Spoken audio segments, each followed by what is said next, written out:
Olá, que a paz do Senhor esteja em nossos corações. Prazer mais uma vez fazer mais um vídeo para o canal Combate pela Oração. E vamos iniciar mais um dia. Hoje é dia de Seminário de Vida no Espírito. E assim, dentro dessa temática, hoje nós vamos falar sobre a promessa do Pai. Aquilo que Deus nos prometeu desde os primórdios, desde o princípio, né?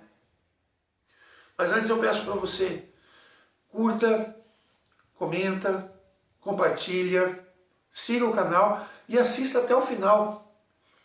O máximo que você assistir, eu tenho certeza que você vai gostar desse vídeo. E esse vídeo ele vai trazer muita coisa boa pra gente. Vamos assim então iniciar, né? Em nome do Pai, do Filho e do Espírito Santo. E hoje nós vamos falar sobre a promessa do Pai. O que o Pai nos prometeu? O que Deus Pai nos prometeu? Gente, é importante dizer que assim, no começo Deus não fez santo, Deus não fez perfeito, porque Deus nos ama. Deus não criou pecado, Deus não criou maldade. Não é? Deus ama, não ia nos criar. A gente fala que Deus é amor, pô, mas o mundo é cheio de ódio, mas porque o mundo não é de Deus. O mundo está sob a ação do maligno. O reino de Deus é o reino dos céus. Então, em vista disso, Deus nos fez perfeitos. Mas em um determinado momento, e quando Deus nos fez perfeitos, existia uma fidelidade entre o homem e Deus. Até que chegou um momento que o homem cortou essa fidelidade com Deus. O homem ele pecou pela primeira vez. Sendo assim, Deus se afastou do homem. Porque o homem estava na impureza e Deus não habita no impuro. Deus é puro. Deus é pureza. E o inimigo nesse momento compra a raça humana, toda a humanidade. Só que Deus não ia perder a criatura que ele mais ama, até porque Satanás, quando quis atingir Deus, fez com que o homem pecasse. Porque a natureza humana é aquilo que Deus mais ama. Mas aí, o inimigo de Deus fez com que dentro dessa natureza existisse o pecado. Só que daí, né, antes da promessa do Pai, do Espírito Santo, que é o que nós vamos falar hoje, existiu a promessa do Pai de Jesus, do Deus Filho. Sendo assim, por quê? Porque ele precisava vir para o Cordeiro de Deus que tira o pecado do mundo. Isso que João Batista falou. Porque verdadeiramente ele era o Cordeiro lá das leis de Levítico. Ele foi o Cordeiro de Deus, enviado por Deus. Não é o Cordeiro de Abraão que poupou a vida de Isaac, mas sim o Cordeiro que Deus enviou. Só que daí, o próprio Cristo fala lá, eu separei um monte de passagens, mas não separei essa, a obra do Paráclito, onde ele fala que se eu não for, os Paráclitos não virá. Jesus, o Verbo divino que se encarnou e habitou entre nós, ele como era carne, como era ser humano, não podia ficar no meio de nós. Então ele foi para o Pai, porque a morte não segurou ele. Ele foi para o Pai e enviou o Espírito Santo. Veja, Jesus venceu a morte, e a morte é consequência do pecado. Por isso que nós morremos. Por isso que nós temos um fim, senão a gente estaria para a eternidade. Estamos para a eternidade porque Cristo morreu e ressuscitou por nós. Aí vivemos a eternidade. Mas daí, a promessa do Pai é que ele enviaria o Espírito Santo. Para a gente entender melhor o Espírito Santo, vamos ler algumas passagens, tá? Vamos começar aqui com Isaías 44, a partir do versículo 3. Porque derramou a água sobre o solo sequioso. Falarei correr sobre a terra árida. Derramarei meu espírito sobre tua prosperidade. e a minha bênção sobre os teus rebentos. Crescerão como vegetação irrigada, como álamo à beira dos arroios. Um dirá, eu sou do Senhor. Outro reclamará para si o nome de Jacó. Um terceiro descreverá na sua mão ao Senhor e receberá o cognome de Israel. Irmãos, a grande realidade de tudo, de toda essa verdade que aqui está, a promessa do Pai, do Espírito Santo, que assim que Jesus subisse, Ele estaria conosco até o fim dos tempos. Deus não nos abandona e a promessa de Deus é o Espírito Santo, para que junto do Espírito Santo tenhamos vida e vida em abundância, tenhamos vida e vida no Espírito. Então, aqui o profeta fala dessa promessa de Deus, não é? Porque derramarei água sobre o solo sequioso, ou seja, tudo quanto é coisa seca, Deus vai mandar a água do Espírito, a água viva. Assim é a promessa de Deus. Assim também, né? É que tudo aquilo que é morto, imagine como seria o mundo se o Espírito Santo não estivesse aqui. Se o Pai não prometesse o Espírito Santo. Então, a partir do momento que o Espírito Santo desce sobre nós, se cumpre a promessa de Deus. Assim como tudo que foi falado no Antigo Testamento foi cumprido. Agora temos as promessas do Novo Testamento. Que é, na verdade, uma promessa, né? Jesus Cristo voltará. Essa é a promessa que temos. É a única que falta cumprir. No Antigo Testamento tudo foi cumprido. Tudo foi cumprido. Então, o Espírito Santo, ele desce até nós com a promessa, quando Jesus sobe até o Pai, não é? Ele promete que enviaria o Espírito Santo. Assim como os profetas prometiam, o próprio Jesus falou. Mas assim, né, em todos os sentidos, em todas as situações, a gente pode ver aqui, né, a graça, a mão de Deus agindo sobre toda a nossa vida. A promessa se cumpre. Hoje, se eu estou aqui conversando com vocês, é por obra e unção do Espírito Santo. Esse vídeo mostra o cumprimento da promessa do Pai. Esse vídeo mostra verdadeiramente o Espírito Santo descendo sobre nós, cumprindo esta graça. Que foi o que foi falado aqui em Joel. O que aconteceria com o Espírito Santo? Depois de dias acontecerá que derramarei o meu Espírito sobre todo ser vivo. Vossos filhos e filhas profetizarão. Vossos anciãos terão visão. Nossos anciãos terão visão, sonhos, quer dizer. E vossos jovens terão visão. Naqueles dias derramarei também o meu Espírito sobre os escravos e as escravas. Farei aparecer prodígios do céu e da terra, sangue, fogo e turbilhões de fumo. Ou seja, Deus, Ele cumpre. Dentro dos nossos grupos, dentro das nossas igrejas. O Espírito Santo agindo em línguas. O Espírito Santo agindo em curas, libertações. Exorcismos. O Espírito Santo agindo sobre todas as coisas. É o poder que Deus manda do céu até nós. E aqui vai cumprindo a promessa. Ali eu vou mostrando para você as coisas que acontecem hoje, que o Espírito Santo já mostrava. Mas aqui já te mostrei duas promessas que Deus falou através dos profetas. Essa aqui é a terceira. Está em Ezequiel 36. Aqui está de 24 a 28. Eu vos retirarei do meio das nações. Eu vos reunirei de todos os lugares. E vos conduzirei ao vosso solo. Derramarei sobre vós águas puras, que vos purificarão de todas as vossas imundícies, ou de todas as vossas abominações. dar-vos-ei um coração novo, em vós porém um espírito novo, tirar-vos-ei do peito um coração de pedra, e dar-vos-ei um coração de carne.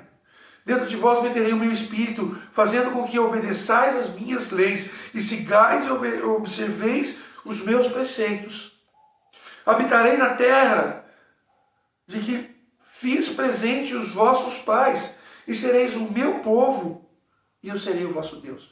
Aqui mostra verdadeiramente o que é o batismo no Espírito Santo, o que verdadeiramente acontece em nós. Deus nos purifica, Deus nos converte, Deus nos faz uma nova criatura dentro da graça daquilo que Deus quer fazer para nós.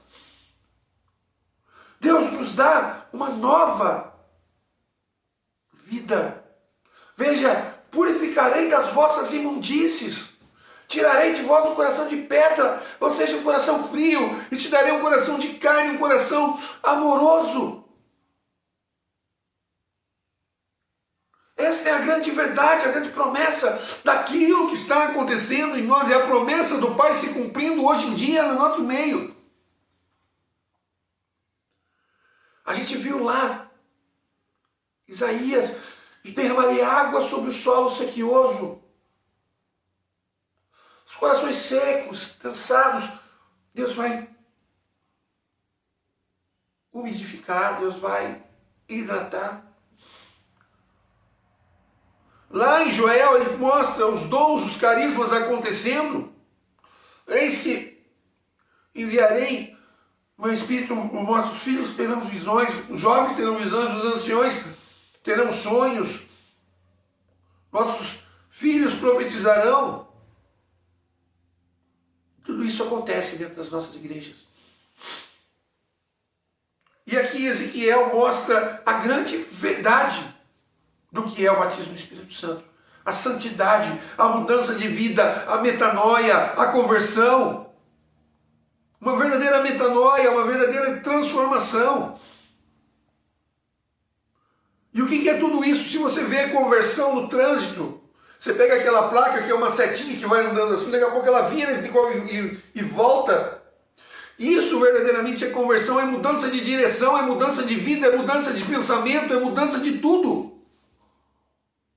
Eu me transformo para uma vida nova, onde Deus me mostra o caminho e eu sigo, eu faço aquilo que Deus me manda, aquilo que Deus quer que eu verdadeiramente faça. Isso verdadeiramente é uma conversão.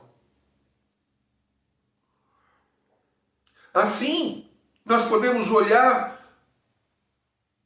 que tudo aquilo que Deus prometeu, a promessa do Pai se cumpriu no meio de nós. Nós conseguimos ver, ela é tangível, ela é tocável, ela é real.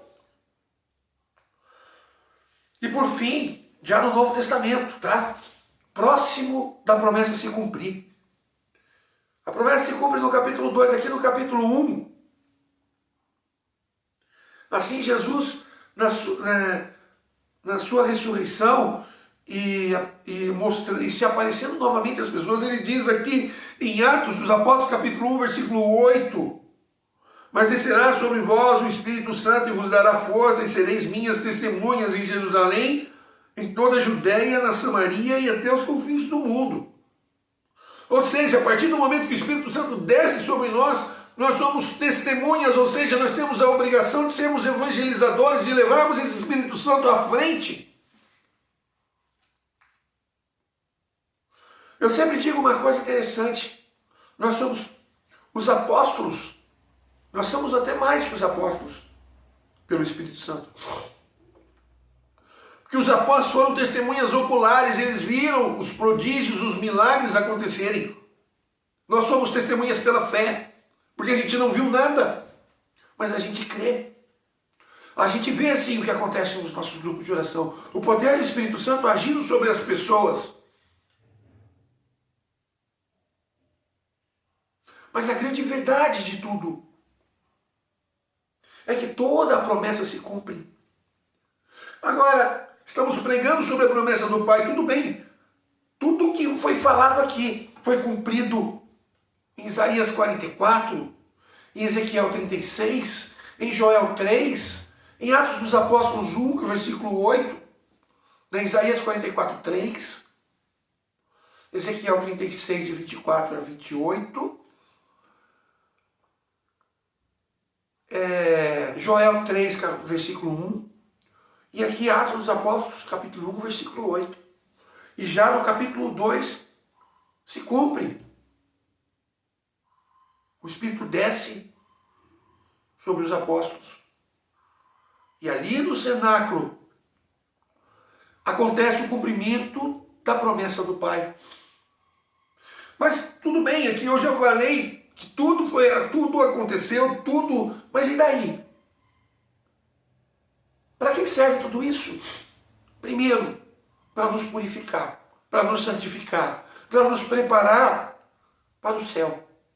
Segundo, nos dá também como todos os lugares, os direitos e os deveres, os direitos de nos santificar e de termos a graça de chegarmos ao Pai, mas o dever de levar essa palavra à frente, de ser um evangelizador, de falar tete a tete com as pessoas, falando, olha, existe um Deus que morreu e ressuscitou, e ele voltará, mas antes disso ele enviou o teu Espírito Santo, que é o que o Pai, antes dele, já prometia, e se cumpre com morte e ressurreição de Cristo.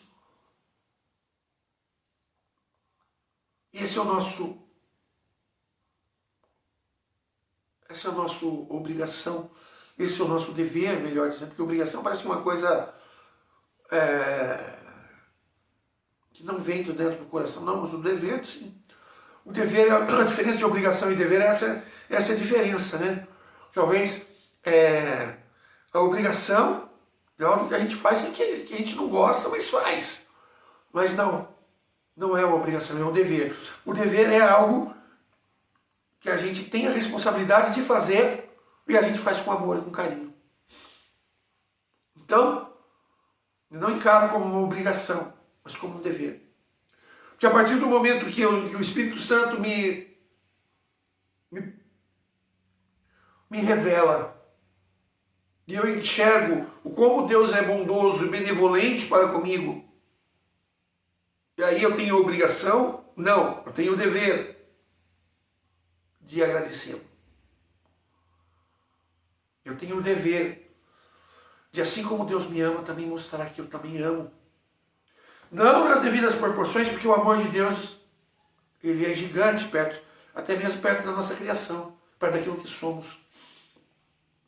Nem que se eu desse toda a minha criação, não chega aquilo que Deus me ama. Mas a grande realidade está aqui, da promessa do Pai. Então, nessa obrigação, e para encerrar essa pregação, eu quero dizer para você, Deus tem uma promessa para você, de enviar o Espírito Santo à sua vida. Deus prometeu e Deus cumpriu, e só depende de você falar, eu quero o Espírito Santo. Eu quero que se cumpra em mim a promessa do Pai. Isso é uma coisa que vem de você. Nós não podemos, eu não posso, como eu sempre digo, eu só tenho autoridade, eu só tenho autoridade sobre uma alma, que é a minha. Eu não posso mudar a sua alma, eu não posso mudar a alma de mais ninguém. A luta pela salvação é minha, mas eu tenho o dever de levar a palavra a toda criatura, até os confins do mundo, de todo o coração, com todo o amor, com toda a amabilidade, levar a palavra. Eu conto cada vez mais com que nós possamos verdadeiramente levar essa verdade aos corações, mostrar verdadeiramente que dentro de nós não somos qualquer coisa, nós somos templo vivo do Espírito Santo. Você, olha para você, bate no teu peito e fala, eu sou templo vivo do Espírito Santo. Olha para dentro de você e fala também, meu Deus, a promessa de Deus, a promessa do Pai, a promessa de Deus é que eu seja morada de Deus. A vinda do Espírito Santo faz com que eu seja uma igreja onde eu receba o Espírito Santo. O verdadeiro templo de Deus está dentro de mim. O templo, igreja, é para que o templo do Espírito Santo se reúnem entre si. Porque Deus, ele não é único. O templo começa no templo do corpo do Espírito Santo. O templo começa dentro do seu corpo, que é templo vivo. E na reunião dentro da igreja, somos vários corpos vivos. Isso é importante porque Deus é comunidade, Deus não é uma pessoa sola. O próprio Deus, ele, com todo o poder, ele se tornou em três: Pai, Filho e Espírito Santo. Deus, quando o verbo se encarna, quando Deus se encarna, ele faz 12 apóstolos, 72 discípulos, envia, depois da sua morte e ressurreição, os apóstolos, ele inicia a sua igreja. Deus nos quer unidos, mas o primeiro tempo parte de mim. Só que se a promessa do Pai se cumpre em mim, mas eu não posso viver sozinho. Quando alguns falam, a igreja somos nós, não é placa, não é tijolo. É Satanás que fala isso. Sim, a promessa do Pai se cumpre em mim. Mas nós temos que congregar, nós temos que ser um só. Nós temos que viver o desafio de pessoas falhas. O próprio Jesus, lá os 12, ele já pegou os piores para mostrar realmente que igreja é isso. E o pior, o que mais errou, se você for pegar a palavra, foi o que se tornou um líder. A promessa de Deus, a promessa do Pai. Mas dentro da comunidade somos todos templo do Espírito Santo. A promessa do Pai se cumpre em cada um. Então temos que respeitar uns aos outros. Só que alguns colocam essa promessa para si, que nem eu falei agora, bate no peito e fala: eu sou o templo do Espírito Santo. O Espírito Santo habita em mim. E dentro dessa verdade, assuma isso para você como um sentimento de pertença. Um sentimento de pertença entendendo que eu preciso do Espírito Santo para viver. Esta é a grande realidade da nossa vida. Assuma isso para você. Irmãos, essa palavra é muito linda, eu gostaria de continuar, mas temos tempo, não posso aumentar muitos vídeos. Inclusive as visualizações caíram, talvez pela duração dos vídeos, eu vou tentar fazer eles mais curtos nos próximos. Mas eu agradeço a todos vocês. Peço curta, comenta, compartilha, siga o canal. E teremos mais novidades. Quero dizer para vocês, domingo, provavelmente eu quero que seja às 3 da tarde, eu não sei ainda. Estamos planejando. Mas começamos as nossas lives aqui. Será todo domingo no horário programado. Eu estou pensando entre 3 e 3 e meia da tarde. Mas não é algo certo. Mas fiquem atentos. Até lá eu tenho mais informações. E aí a gente vai trabalhar direitinho. Tá? Mas domingo, depois do almoço, já aguarde. Que aí a gente já vai ter mais ou menos uma expectativa daquilo que vai acontecer. Depois de amanhã. Tá joia? A todos, meu muito obrigado por assistir mais um vídeo. Que Deus esteja contigo. E nós aqui nos despedimos e amanhã teremos o Catecismo da Igreja Católica. Domingo a live e o nosso vídeo de pregação, como sempre, tá? Que nós possamos assim louvar e bendizer a Deus e fazer com que a graça de Deus ela seja soberana em nossa vida. Amém? Que Deus abençoe e guarde. Fiquem com Deus.